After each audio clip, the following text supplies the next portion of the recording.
pendampingan TP PKK Kabupaten Sumba Timur kepada masyarakat dalam mencegah dan membasmi hama belalang kembara.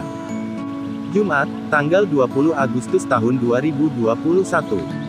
Tim penggerak PKK yaitu Ibu Ketua PKK Kabupaten Sumba Timur, Ibu Merliati Simanjuntak bersama Balitbangda Sumba Timur memberikan pencerahan dan pemahaman kepada masyarakat khususnya petani, tentang bagaimana cara mencegah dan membasmi hama belalang kembara yang sedang terjadi atau melanda Sumba Timur saat ini.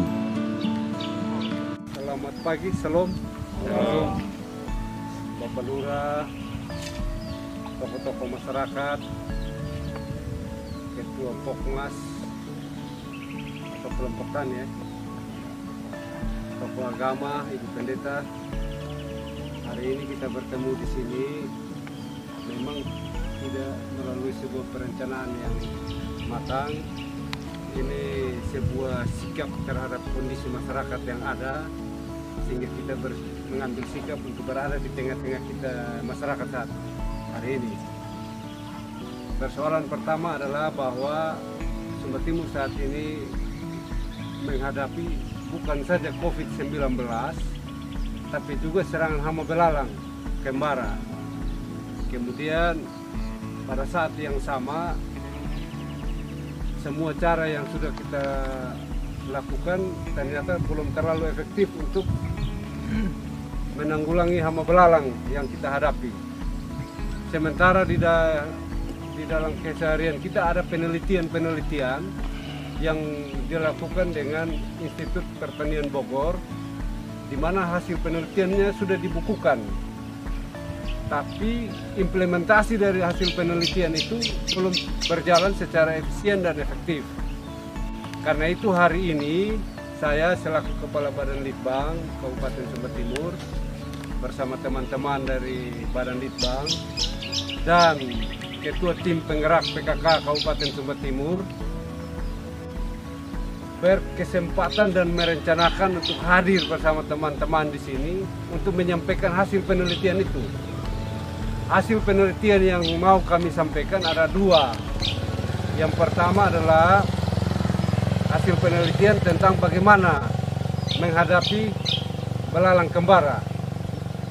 Kalau selama ini kita menghadapi dia dengan menyemprotkan konfidor yang kita beli secara mahal di toko-toko, padahal selain dia mahal, konfidor itu tidak terlalu efektif untuk membunuh belalang. Bahkan menurut ahli ketika dia melakukan penelitian, ketika kita menggunakan terlalu sering konfidor, belalang itu menjadi kebal. Dia tidak akan mematikan. Terus kapan dia harus melakukan penyemprotan, itu juga harus diperhatikan. Dan hari ini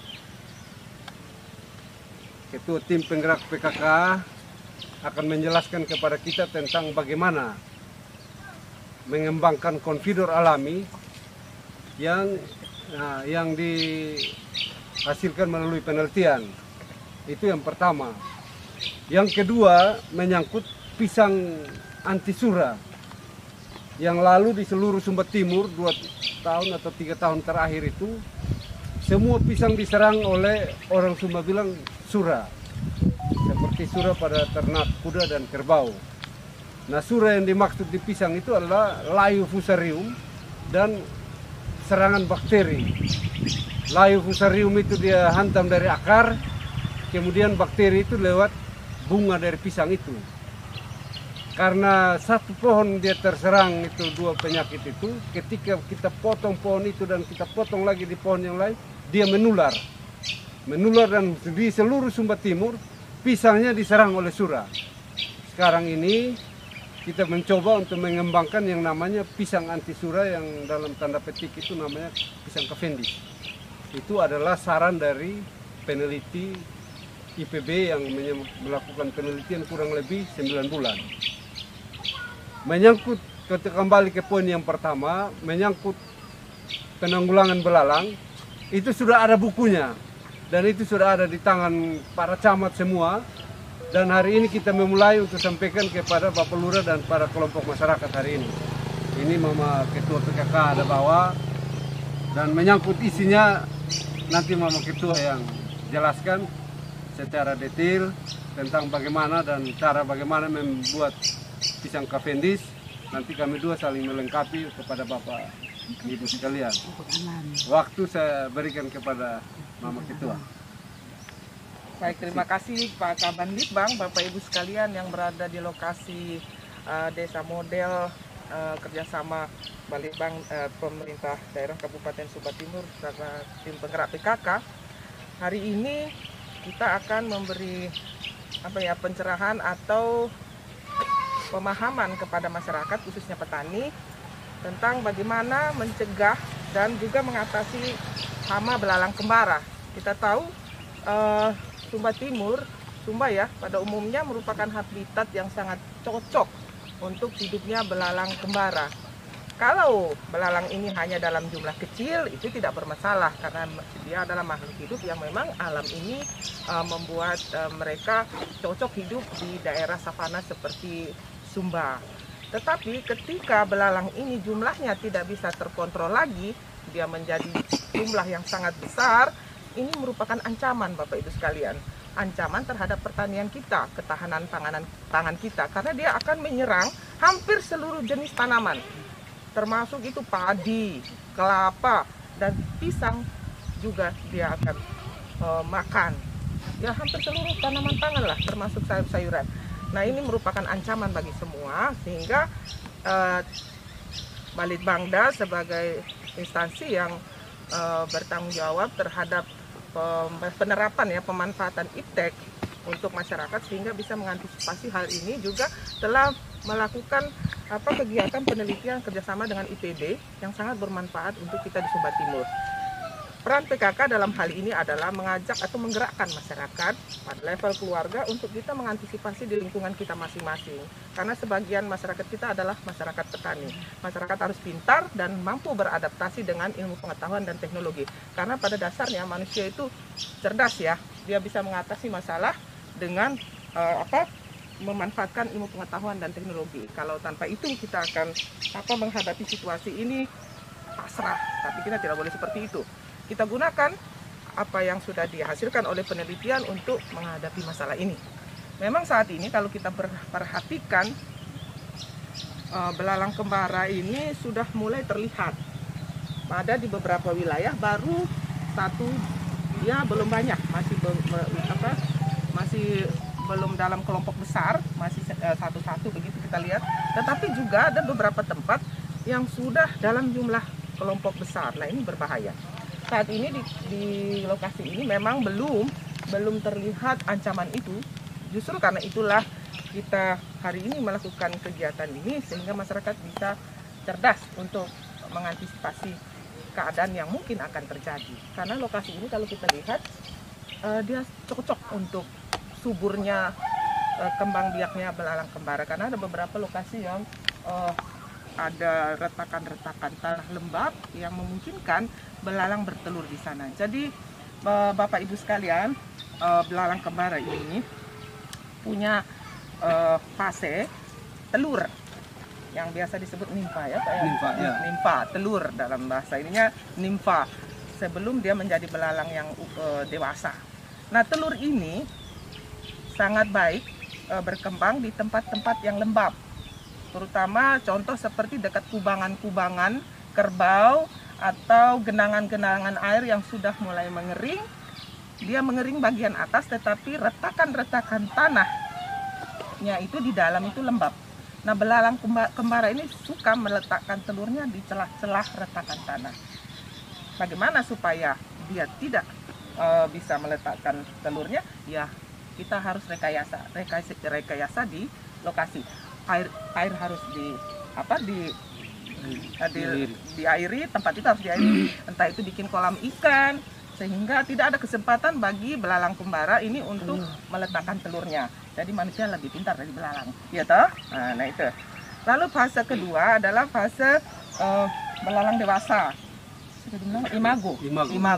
Fase belalang dewasa yang kita sebut dengan imago. Nah ini ditandai dia sudah tumbuh sayapnya Bapak Ibu sekalian. Nah saat itu belalang ini sudah mulai berkembang, mulai kawin, mulai pelan-pelan berkelompok. Nah dalam fase hidupnya itu dia dalam perkembangannya ada tiga tahap kalau salah ya. Tahap itu tahap soliter. Soliter itu masih sendiri-sendiri belalangnya. Jadi masih individual, berkembangnya itu belum kelompok, belum ngajak teman-teman, Bapak Ibu sekalian, masih sendirian begitu. Jadi soliter, fase soliter itu masih hidupnya sendiri-sendiri. Nah ini masih gampang untuk kita basmi. Lalu kedua fase transisi. Ini mulai kenalan dengan teman-teman lain dari mulai mari sudah gabung yuk gitu. Jadi kelompok belalang juga itu kayak kita suka berteman begitu. Nah itu mulai mereka ajak teman gabung di satu tempat. Fase ketiga yang berbahaya adalah fase gregarius. Nah ini kelompok dengan kelompok sudah gabung, jadi sudah jadi masalah kalau masyarakat semua demo dia ini. Jadi fase gregarius ini sudah banyak sekali itu belalang dewasa, kelompok dengan kelompok bertemu, dan ini aktivitas merusaknya sudah parah. Dia punya kemampuan merusak itu sudah pada ambang yang sulit kita kendalikan, kecuali kita menggunakan bahan kimia. Pada saat itu maka kita membutuhkan confidor ya Pak. Pada saat itu kita sudah harus membutuhkan bahan kimia. Tetapi apa dampaknya Bapak Ibu sekalian menggunakan bahan kimia? Musuh alami juga ikut mati, predatornya, karena tidak tahan terhadap bahan kimia. Jadi di alam ini sebenarnya Tuhan sudah memberikan musuh alaminya, tetapi perilaku manusia yang tidak bersahabat dengan alam membuat banyak predator alami ini ikut mati karena kita tidak mau berusaha mencegah dulu menggunakan bahan alami. Seperti burung-burung. Nah ini burung-burung yang burung alami endemik Sumba itu banyak sebenarnya diciptakan oleh Tuhan untuk bisa membantu kita mengatasi ini, tetapi karena perilaku manusia yang suka berburu burung, menembak, berburu, menjualnya, itu mengakibatkan kita sendiri kesusahan. Nah ini satu hal yang perlu kita kita antisipasi dan kita sadari, sehingga masyarakat juga bersama-sama. Sesuatu yang tumbuh karena kita tahu, karena kita mengerti, akan bisa membuat gerakan yang untuk bisa mengantisipasi situasi yang merusak. Karena kita paham. Kalau kita tidak paham, kita lakukan tindakan itu yang tanpa disadari justru merugikan petani. Jadi sebaiknya hindari sampai pada tahap gregarius.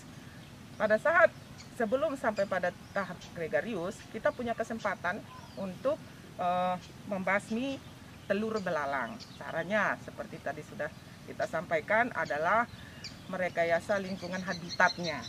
Jadi potensi-potensi untuk dia bisa menempatkan telurnya kita hadang. Jadi kalau ada tempat-tempat yang lembab. Cara mencegah dan membasmi hama belalang kembara.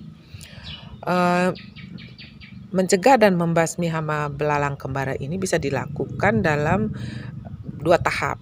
Tahap pertama yaitu pada tahap di mana belalang itu masih dalam fase telur. Jadi masih dalam fase nimfa atau telur ini, kita berusaha merekayasa lingkungan habitat tumbuhnya, kemungkinan bisa berkembangnya telur ini menjadi belalang dewasa.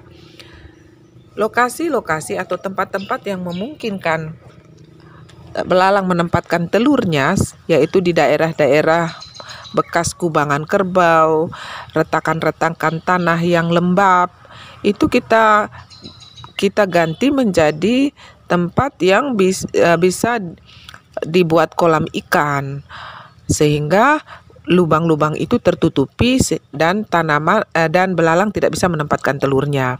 Atau kita tanami tempat itu dengan berbagai tanaman sehingga tidak ada peluang bagi belalang untuk menempatkan telurnya. Ini pada fase untuk pencegahan. Yang kedua, fase untuk memusnahkan atau bagaimana belalang ini tidak bertumbuh dan berkembang lebih banyak lagi, yaitu dengan menggunakan cairan yang dibuat dari bahan-bahan alami, yaitu dari tuba dan dari daun nimba. Dari tuba dan daun nimba. Akar tuba dihancurkan, lalu direndam, Begitu juga dengan daun nimba. Daun nimba dihancurkan 1 kilo daun nimba dicampur dengan 20 liter air, kemudian direndam selama paling lama 3 hari, kemudian disaring. Setelah itu disimpan dalam jerigen-jerigen dan bisa langsung diaplikasikan atau disemprot di tempat-tempat yang memungkinkan telur itu berkembang, dan juga di tempat-tempat di mana belalang sudah mulai berada pada masa transisi, yaitu sudah mulai tumbuh sayapnya. Nah, ini bisa kita semprot sehingga membuat belalang itu walaupun tidak mati tetapi dia akan lemas dan kehilangan daya untuk berkembang biak. Nah, inilah beberapa cara yang bijak yang bisa kita lakukan bersahabat dengan alam, namun hama belalang kembara bisa kita atasi. Akar tuba tidak dicampur dengan daun nimba ya. Akar tuba sendiri, daun nimba sendiri, penggunaannya berbeda tapi manfaatnya sama. Kegunaan dari menggunakan bahan-bahan alami ini adalah tidak akan mematikan predator alami dari hama belalang kembara ini di alam. Jadi berbagai predator alami yang ada di lingkungan habitat belalang ini tidak akan mati, Bapak Ibu sekalian, karena bahan-bahan yang digunakan ini bersahabat dengan alam. Mari kita menggunakan bahan-bahan alami ini sehingga lingkungan hidup kita tetap sehat, tetap berkualitas untuk menunjang kualitas hidup manusia.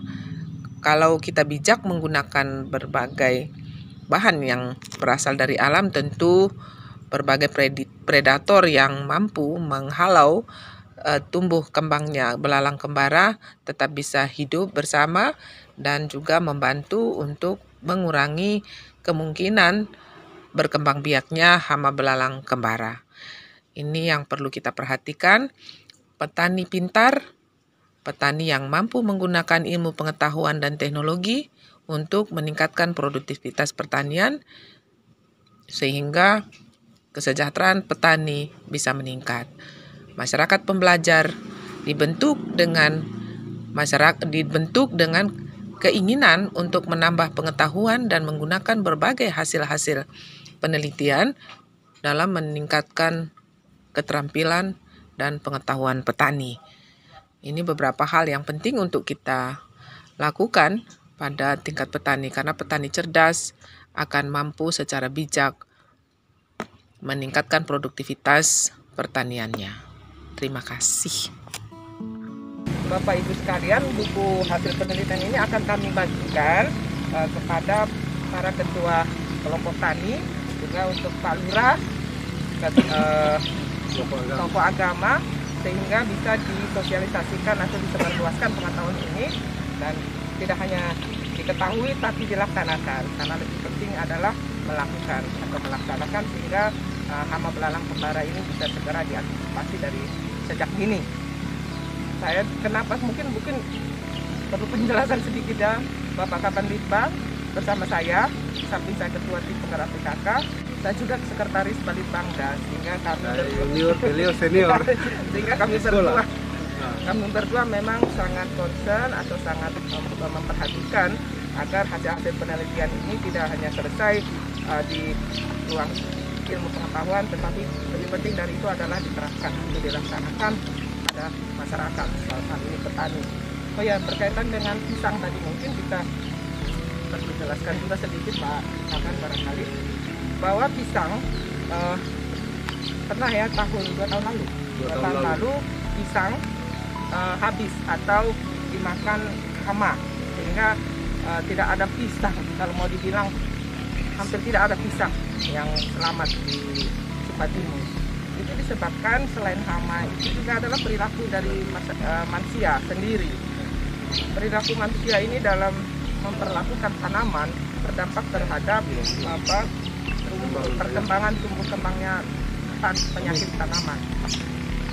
Seharusnya ketika kita menebang pisang itu tidak boleh dibiarkan batang pisang berada dalam rumpun pisang karena ketika busuk itu adalah media yang sangat bagus untuk tumbuhnya bakteri ya Pak Kaman ya. Ya, betul. Nah, tumbuhnya bakteri yang mengakibatkan pisang terinfeksi oleh bakteri. Lalu juga jantung pisang setelah dia mengeluarkan buahnya seharusnya segera dipotong jantungnya, sehingga itu tidak menjadi media, bunga itu menjadi media masuknya virus dari hewan pengganggu serangga pengganggu seperti kumbang.